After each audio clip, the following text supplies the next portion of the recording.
Chairperson Long? Vice Chair Cranston? Present. Trustee Balderson? Present. Trustee Patton? Trustee Lucas? Present. A quorum is present.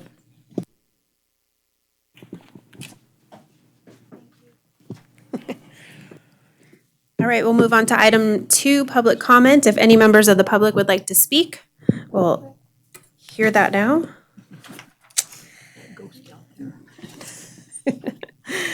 Seeing none, let's move on to item number 3, possible action. We'll do approval of the minutes of the December 9th, 2019 meeting. Has everybody had a chance to review them? Any changes? I'll entertain a motion. I move to accept the minutes as presented. I'll second. All in favor, say aye. Aye. Aye. All right, let's move on to item number 4. Am I on track here? 3, 4. Phyllis, are you going to present the Friends of the Library report or? Nope. No? What you have in your report. Okay.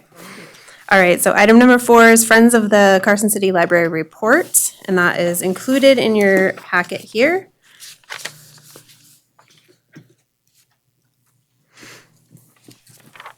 Any discussion on that item? Everybody had a chance to look it over?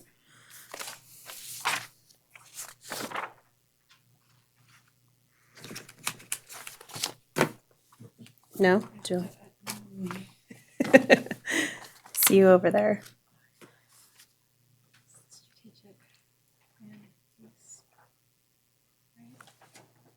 On the Friends report? Yeah. For information only. Well, this is for information only. So just a report. I don't, no. Yeah, you can put a comment. Make a comment. All right. So Julie Balderson for the record, just wondering if as we get our reports in, if there's an opportunity to make a clear comment about where it ties back into our strategic plan. To make that just part of the regular template you use to provide the report, if that's possible. Pass that on. Thank you. All right, we'll move on to item number 5, Library Board of Trustees business. Possible action on and discussion on the Carson City Library calendar for 2020 with holiday and staff development closures. Has everybody had a chance to look at the calendar? Madam Chair, if I, Todd Colgrove for the record, just interrupting again to offer my apologies for having this incorrectly on the agenda at last meeting. We have made just a couple of corrections in there, but I believe that this is what we believe will be most effective for this year. If there are any questions, I'm more than happy to field them. Everybody good? Sorry, Yes. I did have a question on the calendar, Amy Lauder, for the record. For the half-day staff development days, it notes that it is a half-day, but does not note which half or what the hours are. So we do need to know that for, there is May, I believe it's the 1st. That's for the Memorial Day holiday is the open 1 to 6, Oh, which is also a little unclear, but I believe that's what it is. So, and then, was there another one? In December, the 11th, I believe it is. Hard to tell on grayscale, but that's okay. oh, hefty. Go ahead. So that the question is which half of the day? Yeah, which hours are we open on the half days for staff development days? I think, and you're absolutely right, that isn't clarified. We really haven't clarified the programming either, so it's not entirely clear whether it would be the first half or the second half. If it's required that we nail that down, then we can nail it down and come back again. I mean, I'm asking because typically I'll go through and take this and post Yeah. it for the year. Yes, All of our closures for the year, board-approved closures for the year on our website.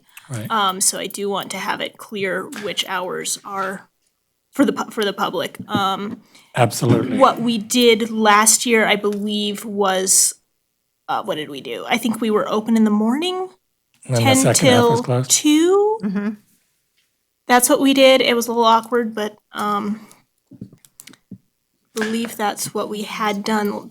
This was the first year that we had ever done these half Well, days. and what I'd suggest is, and thank you, you're absolutely writing me. What I'd suggest is that we come back together as the management team and just nail down, make sure we're not blowing anything up internally. And then we'll map it onto the calendar and post it on the web for the public. All right, because if you look at our website, we do try to have all of that listed out so that it's ready to go. So we will want to know what that is. All And right. I'd have to, of course, defer to our legal representation if it's okay if we can roll with a calendar that says half the day and then we'll come back and say which half later. You can. Thank you. Okay. That works for me. Is everybody good with that? All right. I'll entertain a motion. I'll make a motion that we accept the calendar as presented with the note that the half-days, which half they're going to be open, will be decided and added to the website at a later date. Second. I'll second that. Everyone in favor? Aye. Aye. All right.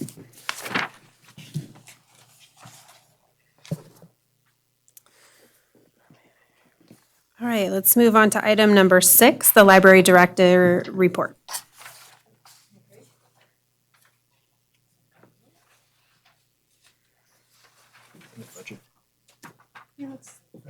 The administrative report. The administrative report. So we're jumping into the 6A. the fiscal report.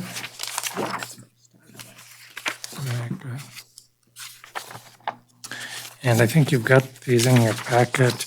Diane's pulling them up. So what we've got is the updated version on the screen. And if you have any questions, thankfully, Diane is right here. So what we've got is, you've got the updated version on the screen, and then also just the detailed line-by-line item as this is unfolding. I don't know if you've had a chance to review any of these, or if you have any questions yet. But this should be part of the record, just to put put the line in the sand and carrying us forward. And Diane Baker for the record. As you're looking through some of the numbers, we do show over 100% on some, and that just means some of our budget transfers, moving the funds, haven't hit yet, but I have spoken to Department of Finance, and those are in line with a lot of other things on that part, so. Okay. That's on equipment, software, building repair maintenance. And I can give you a little background on the one where you see software maintenance costs, where you see it 209%.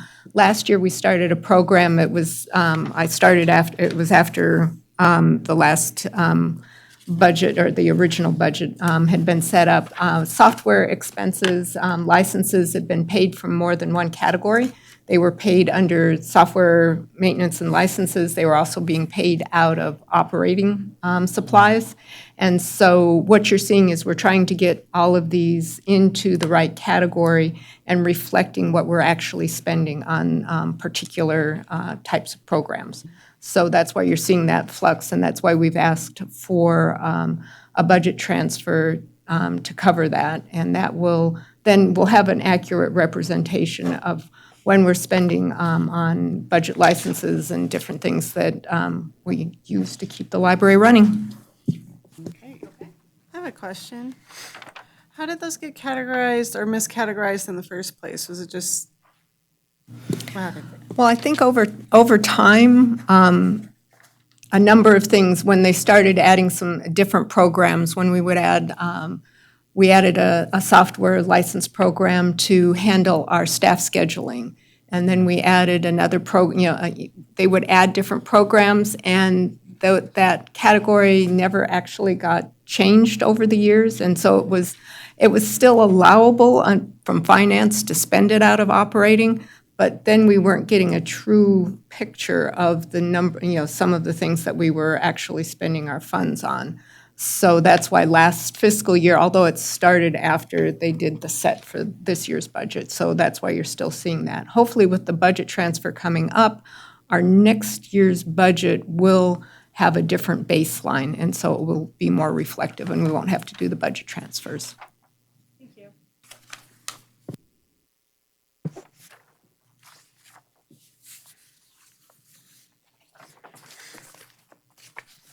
Everybody good?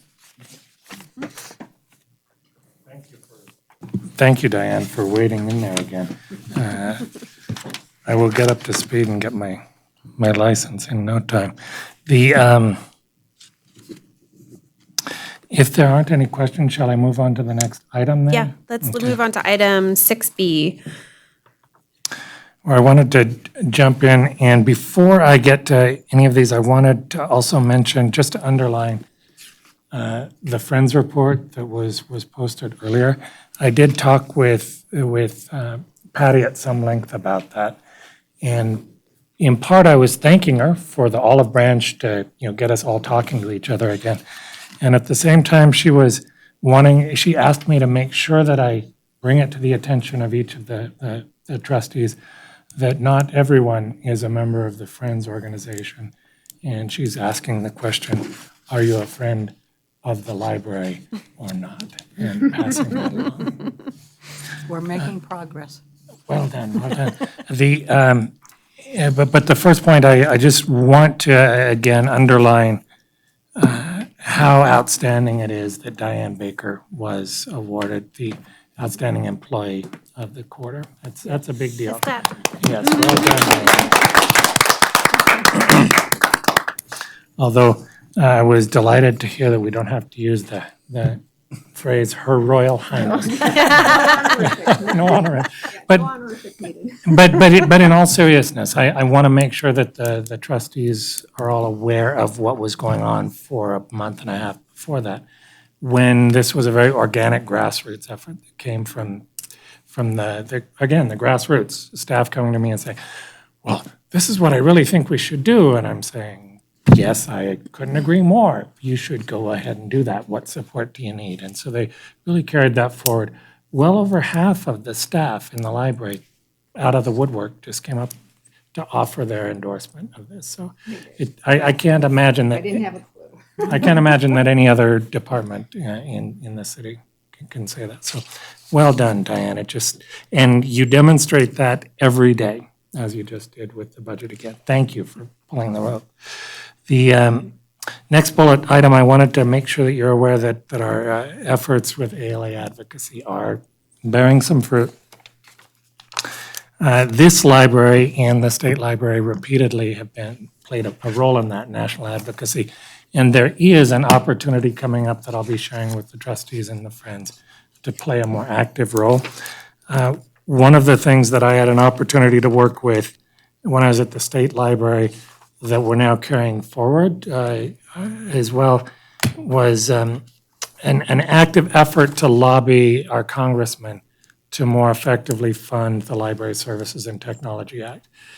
You may be unaware of the fact that the sister program that no longer exists, the Library Services and Construction Act, is what was used to build the expansion on this library here. And for each of the last 3 years, the current administration has actively zeroed out the line item budget for the Institute of Museum and Libraries and Services, which would be a devastating loss to libraries around the country. So we're taking an active role as other state librarians and libraries working with that. And we basically, over the course of time, said, how can we get this point across rather than talking about all the millions of ways that were so useful and helpful, and instead just pitched it in a way that an elected would understand it, which is, yeah, libraries are of value to you, right? How much? What are they worth to you? Would it be worth $1? $1 per capita? And by and large, the members of the House and the Senate agreed, yeah, libraries are worth $1 per capita. And so the funding cap has now been increased by nearly double. It still has to be funded, but we've made some progress, and we've just seen the biggest increase in the last 12 years along those lines. So another 6.2 million will be spread out through LSTA across the country. And it's in part due to the efforts of Carson City Library, who has regularly shown up and worked with our elected. So it's something that you'll want to be aware of. Third bullet point, I wanted to make the statement, be careful what you wish for. I was just told yesterday that I am now the incumbent president of the Nevada Library Association, which means the Carson City Library is yet again leading the way statewide.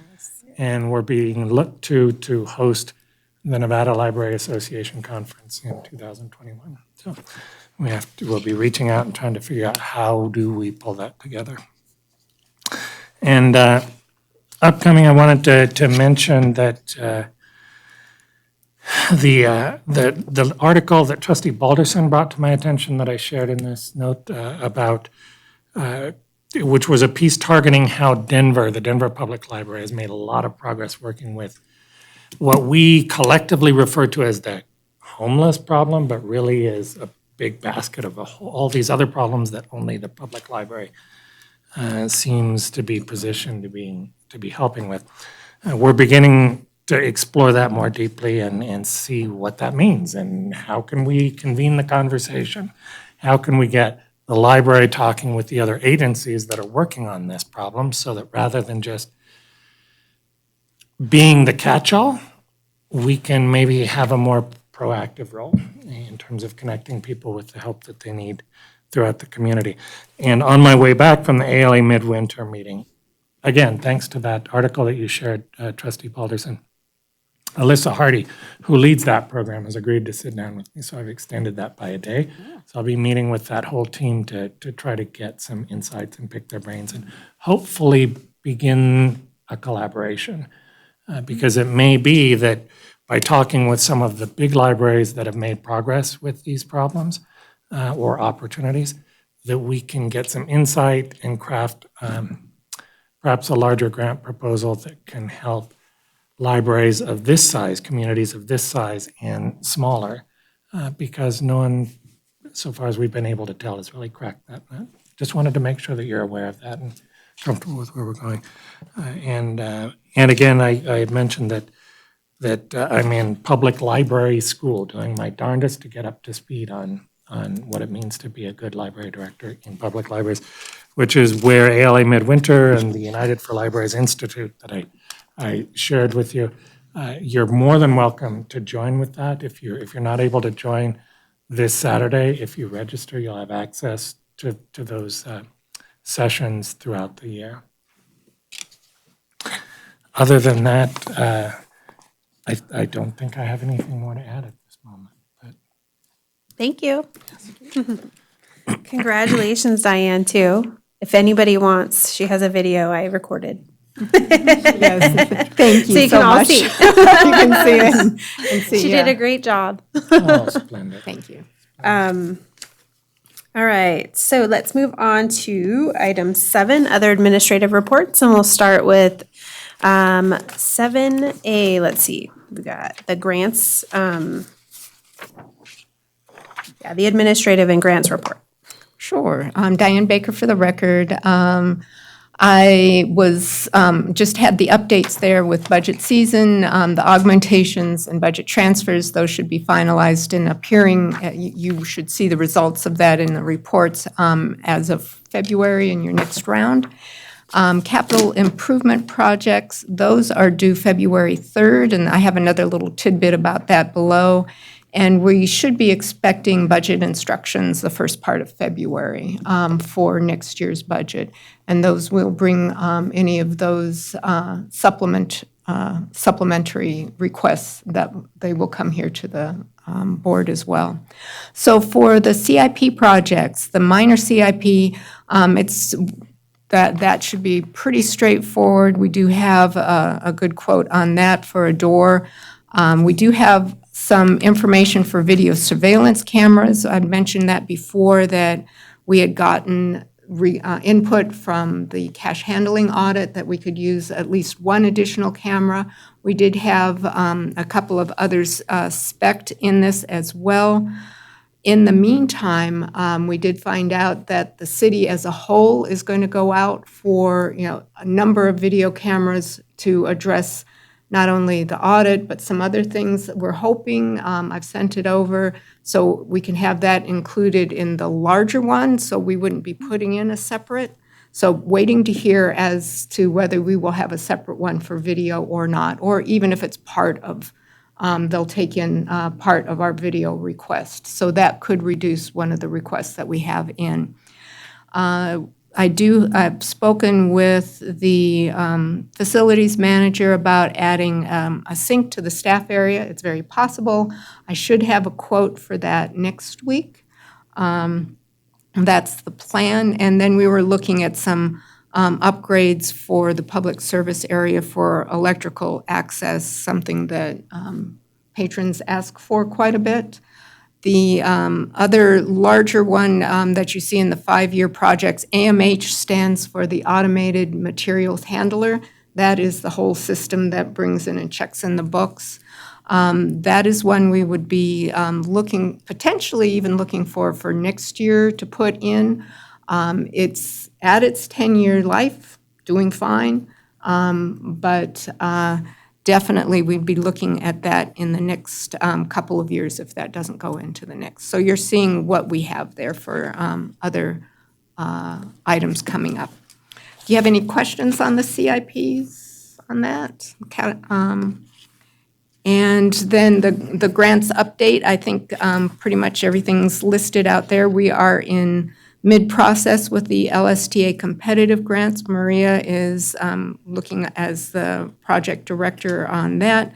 We do have the first draft submitted. Final application, you have the date there. We're still working with several potential partners between the school district, WNC, TMCC, as being part of the project that's going forward, which would be the Bionics project on that. So if you have any questions, I'd be glad to answer. Otherwise, there you go.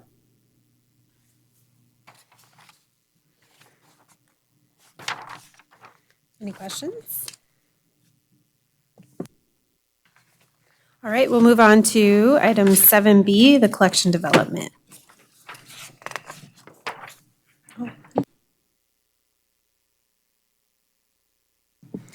Amy Lauder, Collection Development Manager, for the record. Just a small update, our saga with LinkedIn and lynda.com continues. As of when I wrote, actually, no, things haven't really changed since I wrote this report. They offered us, finally, they were for some time insisting they couldn't possibly give us any partial bills for the year, but also wouldn't commit to giving us the product we expected to receive for the full year. They have now offered us a quarterly billing option, and that has kind of dragged out, trying to get some paperwork from them, but hopefully we'll get that sorted out in the next couple of weeks here. They are still in the process on their end internally determining whether they will drop the library product entirely or basically build a new platform, which is what they would have to do if they were to continue to provide the kind of user validation we require. So we'll see what happens there, but we're at least can move forward in a manner in which we can pay for the product we're using right now. And then we also have some small updates in video ordering. We've been getting most of our new front list video from Baker & Taylor the past year or two. but they have moved their warehouses from Reno to Illinois, and they never had a very large stock, so we have had some supply chain problems. So I'm currently talking with Midwest Tape, which is basically the largest supplier of video to libraries.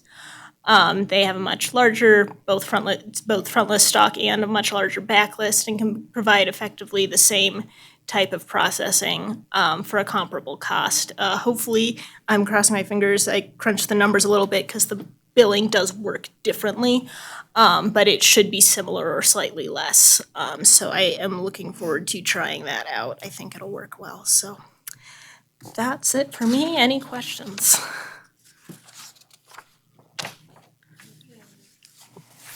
All right, let's move on to the creative learning report. Maria Cuesta, Creative Learning Manager for the record. So to start things off, I just wanted to share some of the awesome new programs we're offering this year. Super excited. So some of these are brand new programs, and then a few of them are programs we've offered in the past, but we're just reinstating. So Girls Who Code, we offered for the first time the first Saturday in January. I don't remember that date. But we had 9 kids come to that, 9 girls. Super exciting. We actually had a Girl Scout troop reach out to us with interest for it. So some of the girls who attended were from a Girl Scout troop. So it started off really well. We're excited to continue this program, and we'll see how it grows. Secondly, we have the Makers Club, which is a new program for elementary age kids. We had button making this month, and we had 12 people attend, so that was pretty good. What was mentioned earlier with the Friends of the Library is the Southwest Gas Funds. So we are going to be using those funds for these programs, which is really exciting. So we'll be having like straw bee activities. We'll have art bots, things like that added into Makers Club.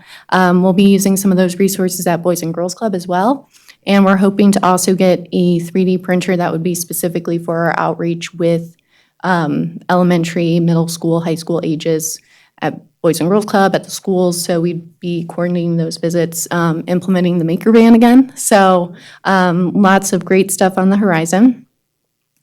With changes with Windows 10, we're starting to offer that on a monthly basis, and we did actually have 5 people attend this month. They really enjoyed the class, just getting acclimated with using Windows 10. So I think it's a really helpful thing that we've added back into our computer class schedule. Teen Library Council, so it used to be Teen Leadership Council. We're revamping it, so it has a new name. We're still trying to grow the number of teens that we have come to that, but we're really trying to inspire them to want to volunteer or be more involved with library programs, things like that. So Jay, who is one of our senior library assistants, goes to CHS every month. So she's really been promoting it there. And we also have our digitorium hours. We have about 5 to 8 kids that come in each day, which is really fantastic. So we've been trying to advertise to them as well, just to get more involved. We also have the family reading program, which is for pre-K children and families. This is a program that we partner with the Northern Nevada Literacy Council, and super fantastic opportunity for us to work with families, teaching them literacy skills, how to help their children learn by incorporating different activities that have a STEM focus. And each child that attends, or each family that attends this program, receives a free book to take home with them so they can build their home libraries. Super great opportunity. We're also having a Lunar New Year's and Craft event at the end of the month. So that should be really great. Next month, we have Pause for Love, therapy dogs coming. We used to have a therapy dogs group come and, encourage children to read or improve their reading. It's the main focus is to help relax them, make it less stressful and more enjoyable. So we're really excited to have found a group that was interested and able to come down to Carson City to offer this program again.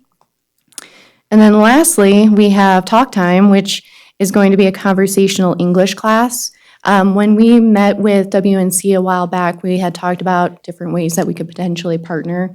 But one thing they were interested in is if we offered conversational English classes that were less pressure, less of a class atmosphere, more comfortable for people to come. Doesn't matter what their level is at with English speaking.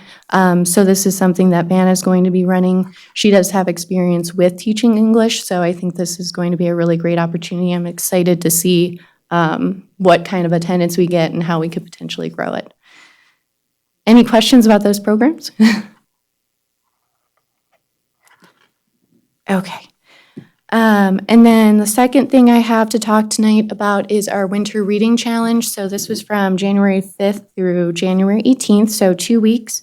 We had challenged the community to read 1 hour a day. So we had a total of 129 people participate. So if we offer this again next year, we're hoping to grow that number more. But we had 23 between the ages of 0 to 5, 31 in the 6 to 11 age category, 13 for 12 to 17-year-olds, and 62 for the 18 plus. One thing I want to note is actually half the adults actually completed the program, which I've never seen that before.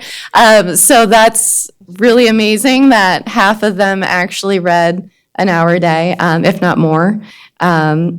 So that was really great to see.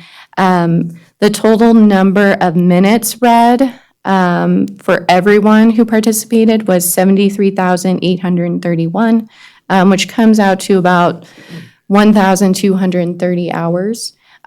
So really fantastic job. We contacted prize winners this week, and everyone has picked up their prizes already. So it took them 2 days to come in and pick them out. They were excited. What were the prizes? So we had, Tiny little picture here.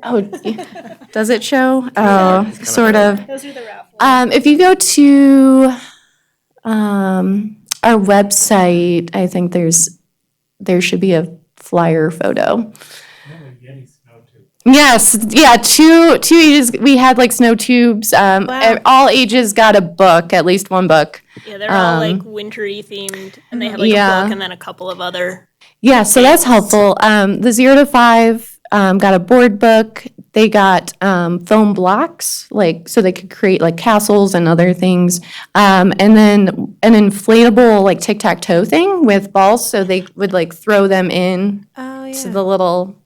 Yeah. 6 to 11 got snow art book and a penguin snow tube for sledding. Age 12 to 17 got, the Yeti, the Yeti snow tube, which is a sled as well, a book, and an organizer to hold all of their electronics. And then 18 plus got a really nice Yeti mug, a comfy blanket, and a book as well. Oh, very nice. Thanks, Maria. Okay, let's move on to the Access Services Report. Irma Reinhardt, Access Services Manager for the record. So I just have 2 things. First is staffing. There have been a few changes, unexpected people leaving. So we do have 3 shelver positions open. We are looking to interview for those next week. 1 library clerk position and 1 library assistant position. That library assistant position is open currently. So if you guys know anyone that's interested, go ahead and let them know it's open until the 30th. The second point I have is outreach.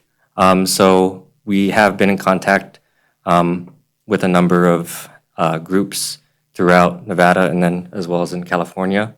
The first being San Francisco Public Library. Jeannie Austin, who's in charge of jail and reentry services, she was curious about our inmate reference that we provide. They do a similar thing there, and they were curious if they could forward any inmate letters that they receive from Nevada inmates to us. Apparently, they had been receiving a number of those letters, which normally would go to us. In addition, she put me into contact with several other librarians in Nevada who were interested about what we do and our process. So it was nice to get in touch with them as well.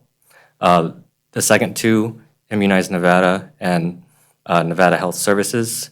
The first, Barbara Scott, she's in charge of community outreach, basically promoting health and human services and working with other coalitions to educate Carson City about different opportunities that they have for Medicare and things like that. And then along the same lines is Abigail Madori, who's the patient services educator. They had done some work up in Reno with Nevada Health Link, and they have people down here working to promote Nevada Health Link and Medicare. So basically, we have these organizations partnering with us to promote these services that are beneficial to our community. And with that, are there any questions? I have a question. Sure. I'm Julie Balderson, for the record. If we could go back for a moment and talk about staffing, is this type of turnover normal, would you say? What's accounting for your vacancies? So the shelver position vacancies, one left. They received another job in another state. The second was retirement.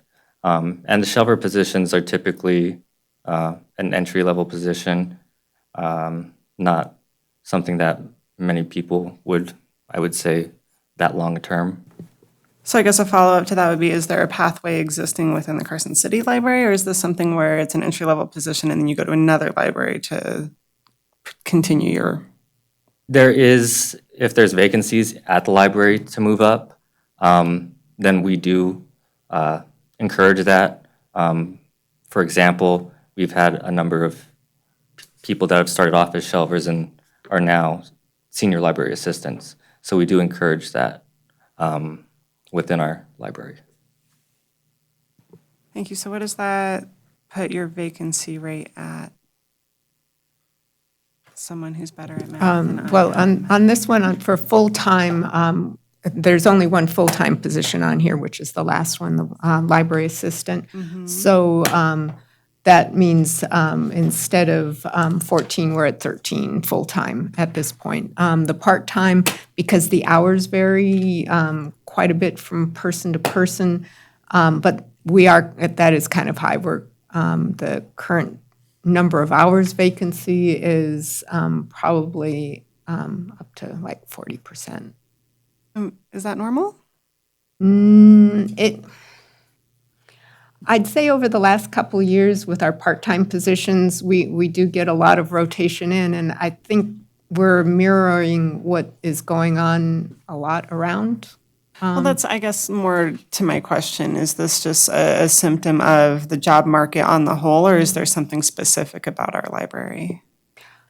Well, I hope there's nothing specific on that. And I could just say from, say like almost 5 years ago, a number of the individuals that we had as clerks and the like had been a little more long-term. So I think some of it is a symptom of what a lot of employers are experiencing. Okay, well, thank you. That's all I have. Todd Colgrove, I have to chime in as well. Yeah, I couldn't agree more. From my observations of it, it's a combination of a strong job market other places and these being part-time jobs that are also among the more demanding and low-paying in the library. So that is a recipe for high turnover. And it is something that's on my list of, if there's any way that we can make changes with that. I'm not sure what that would look like, but I look forward to resolving that more, because when we lose library shelvers, the books start backing up everywhere, and it's all hands on deck just to keep things going. So even though they're part-time jobs, and from the percentage of the FTE, it doesn't look as bad as it is, it's pretty impactful in day-to-day operation. I guess maybe if I could add on that, I know I said I was done. Is any of that supplemented, thank you, is any of that supplemented by volunteer hours? How does that work? We do have a number of volunteers that assist with things like shelving, book repair, things like that. And some of our volunteers eventually do want to do shelving, so they get put on as shelvers. But yeah, so it is supplemented. Do you have teens that are working those positions, the shelving positions? We have a couple teen volunteers currently that do assist with shelving. Maria, for the record, we usually have more teen volunteers towards the end of the year for scholarship reasons. Oh, yes. So towards like April, May, we do get an influx who are required to complete, I think, like 20 hours. So it just kind of fluctuates throughout the year. Okay. That makes sense. Yeah. All right, so we're going to move on to item 8, board member announcements and request for information. And I do have a request for information. In light of, or to kind of go along with the article that Trustee Balderson had shared, I had also shared with Dr. Colgrove another article that I shared with the board last year. So we've had, when Sina was here, it seemed like we had some talks about social workers coming in to the library, maybe getting some funding for that or what we need to do. And I know it kind of stalled a little, and then I think I did have a discussion with Diane and our former chair, Jeremy, about that. So I'd like to kind of get that discussion going again and seeing like what we think, like where we stand with that. Like, I think you had some discussions, maybe Diane, with somebody before. So I want to see where we stand with that, what we can do to get that discussion going again, and how we can kind of move that to a priority for the board to help assist with. And just a clarification, yeah, last summer I did have conversations with the sheriff's department, with the MOST team, did talk with the sheriff, and also had some conversations and emails with the UNR School of Social Work, and as the potential for having their master's level social workers as potential interns. Nothing did work out for this last fall, but so that is Okay. what we can build on. Yeah, so I'd like to know what like the options are as far as, I think we had talked about at one point some funding to fund a position, and I don't know where that left off. I can't remember. So I'd like to know what that is, what we would maybe need to do to try to get more funding for that. What the discussions were in the past, and then any option, like if we could just have some maybe options brought to us as well, as far as what is out there available to us. So are you thinking this is a request for like a presentation or a separate report? How would this? I think I just want to see where we left off, and it doesn't have to be anything formal. I think just some information on. I would be curious myself as well. I know this, particularly the model with the Denver Public Library, included peer involvement and training peer advocates. So not necessarily yeah, you do need to hire somebody, but it's not hire that person and they're suddenly the silver bullet. So I would be curious to know if that would be something that's scalable. And then also, I know I had the question, and we still just need an update, I guess, about whether we're making note of systemic, broader issues that maybe this board can tackle, or if we're really just going to focus on the individual at the time, where we find them, when we find them. It's concerning to me that we have the homeless rate that we have when our employment rate is what it is now. So as things ebb and flow, I can't imagine things just suddenly getting better for folks. So this certainly would be a priority for me. So thank you. Yeah, I definitely agree. I know the discussion's kind of stalled a little and we've had a little crazy year. So now that we're gaining footing again, I think it's a good time to bring up that topic and discuss it again and see, like, get more information. And I think that we didn't really get a lot of information on, or the board didn't have a lot of information on what that really meant and what that looked like and what could be covered under that versus what other options are. And so we are not just, like, I don't want to just limit us to social workers. I know that was just a part of it. I'd like to know what that would involve and if there are other opportunities. And your meeting with Denver is probably going to bring up some other opportunity ideas as well. And so I just love to put this whole topic kind of on the board's, front burner. Yeah. Please. Yeah, moving forward. Thank you, Chair Long and trustees. We can absolutely do that. And just for clarity, the conversations have already begun internally among the management, just to begin getting the sense of what this elephant looks like and what the options are. And I would see, Diane and I were chatting just briefly, we can certainly pull together a report for the board the next meeting, just summarizing what we had from previous meetings to try to get a framework of where we've been. That certainly fits into the larger historical 10 to 15-year timeline that we kind of need to get, that we're working toward building up. That's over here, and then over here is where do we want to go? Without this framework and the sense of the possible, then we would be just sort of flailing. But we'll definitely pull something together then for the next meeting. And with your permission, keep that process going forward to keep the board apprised of what we're learning and where we're going and your input as we need it. Definitely. Thank you. Just a moment. Yeah. I think we also need to keep in mind that this is not a problem of just the libraries. This is a problem that needs to be discussed front and center by the whole community. Exactly. And we can lead that discussion or get the information to start the discussion, but we can't solve the whole thing all by ourselves. So it needs to be brought to the city supervisors and get valuable information, I'm sure, from all the churches who are trying to do what they can, see where we could help them. The sheriff did tell me when we first brought this up, when we had the complaint from the customer about all the homeless people around the library, he said, you're right in the center of the homeless area. You're not the only one with the problem. The swimming facility over here, they use their showers and clog them up and cause all kinds of problems. The church right behind us is feeding them, so they hang out.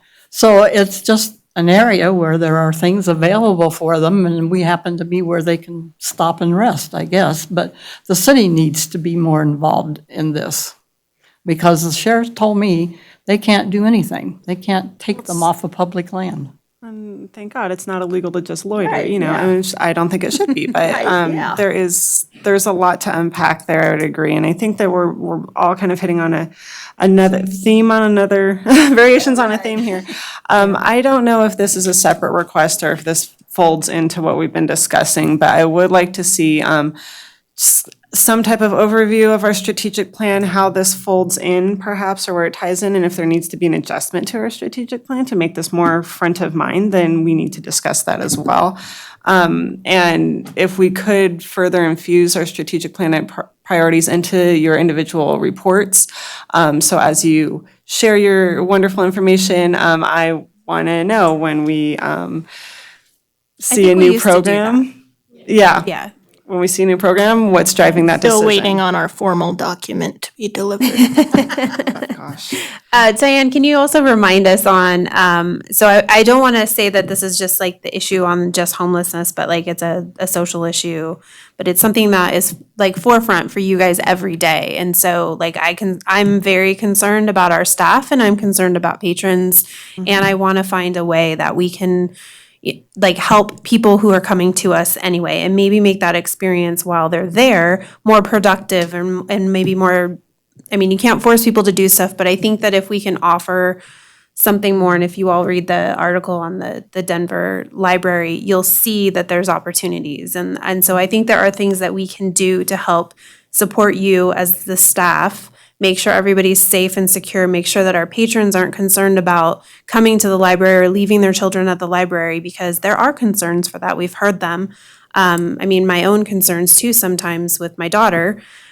So I want to make sure that everybody feels comfortable using the library, because I think that we've been hearing lately that is an issue that's been coming up. And definitely, I'd be curious if there's any data that you collect that would feed into decision-making, numbers, incidences. What information do you have that you already collect? I don't want you to go create new metrics, but just how that can feed into the conversation. And then that we fall right into collaborating with other resources, because if we think of this in human services, we need to be thinking about this in terms of supporting an individual's well-being, because collectively it's better for everyone when we do. And well-being is, we use the metaphor, it's like your house, right? So if you have a shaky foundation, if you need a plumber and you keep getting electricians come in instead, it's a problem.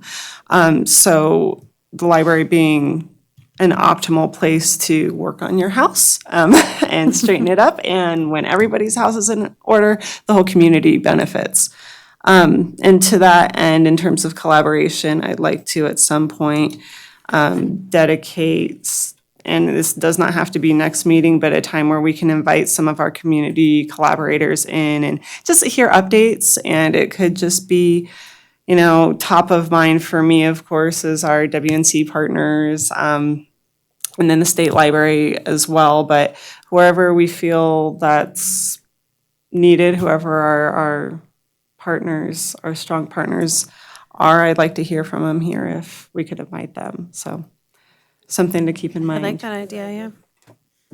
Just want to throw in there, it's maybe not so much a partner for the library, but as far as doing a lot of work with the homeless in the area goes, Fish is very much involved in all of that, and they're pretty accessible. Yeah. So we could invite. And I'll just down. speak, we don't keep, and it's something we can discuss. We do have an incident log that, where we staff, and it's supposed to be the whole range of incidents, whether it's just a difficulty or where it's been escalated, where, someone from public safety has to be called. So we do keep that kind of log, and we've been keeping that for a while. There may be some other things we can consider and talk about at an upcoming meeting, so we can have data to go with our observations as well. And we do try to work with a number of our local organizations, but as we're moving forward and can bring reports, we can bring you specifics and where things intersect or where there's not really something that connects on that part. And if I can chime in here, one of the things that I have to point out is just, it's anecdotal, but how remarkably well-behaved our homeless population is here in Carson. As I walk through the library all throughout the day, I see the majority of the folks that are there actually using the space would fall into that category, but they're actually using it. It's not the case that they're just camped out. They're literally reading library materials or using library Wi-Fi or using library computers. They're using it in a way that I could wish the rest of the community would use it. But the conflict that I run into is the rest of the community coming in and being kind of afraid because they don't know what they don't know, and being worried about all the women and children that have to walk through past this gauntlet of scary, homeless, smelly people because maybe we don't want to become them. And the reason why it's a problem here in the Carson City Library is because it's so dense. It's a very small footprint with only one branch. And in any other city this size, you would typically have multiple branches, and one of them is going to be the problem branch that's downtown. And that's the one that all the well-heeled customers kind of avoid. but they haven't solved the problem by doing that either. So I think to your point, Trustee Cranston, you're right on the money. Fish does a lot of work with this.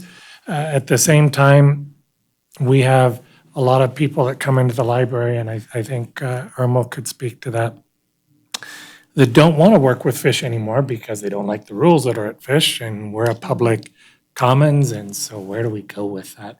And so I think you're absolutely right, that a big part of it is all of us as a staff beginning to pull some of that veil down ourselves and looking at what is and where do we go, and to the extent that we can, Trustee Patton, to help convene that conversation more broadly, because it is a community conversation. It's not just us or this facility next door with clogged shower drains. It's a larger thing, because we all do care. I think it's also probably that the homeless people are getting a little tired of being clumped into one homeless people group, and that maybe we should start programs where we try to find out what individuals want or need, and kind of let it spread that way, And we also need to educate the more well-heeled in this community about what the library has to offer, whether they think it's there or not. And I think it's important, like you're saying, to not treat this as a monolith. Nobody is. And everybody has life storms, and you might be in that boat not far from now. You could be that person. Exactly. And it's not a permanent condition either. So wherever we fit into, again, contributing to the individual's well-being, we need to be there. If I may just, I need to just throw a word of thanks out there for such a supportive board. This is a core issue that we'll have to wrestle with in order to meet some of the goals of our strategic plan. It's something that may not have made it in on the front line of the strategic plan, but with the board's support, we'll carry it forward. Thank you. Did you want to request dates? Did you want to? Yeah, actually, I have one more.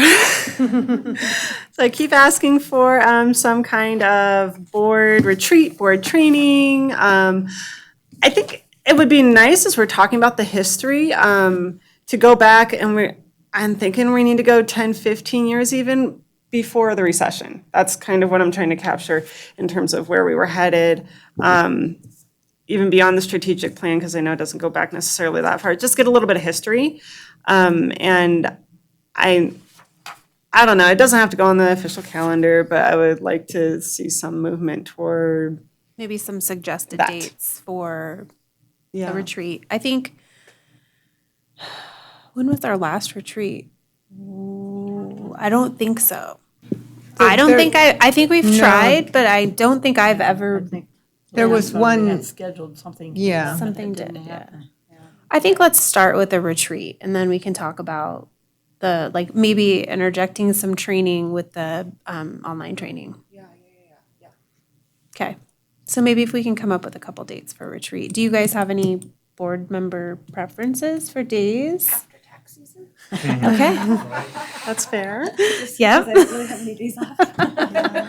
All right, so. Are we after thinking this April. might be a daytime, nighttime, 1 hour at a time, 6 hours at a time? Like, I what think is the last couple that we had a half day or maybe a full day scheduled on a Saturday or Sunday. Because we were all kind of available. Okay. We weren't.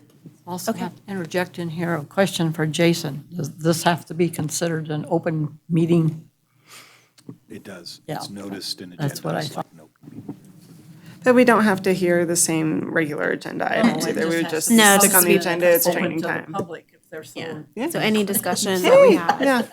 You never know on a Saturday, baby. I don't know. Okay. Anything else? Everybody? Good? Okay. All right, so we'll move on to item 9, public comment. Seeing no members of the comment. What? We scared them off. We did scare them off. We got one audience member. Seeing nobody in the public, we will move on to item 10, adjournment. So moved.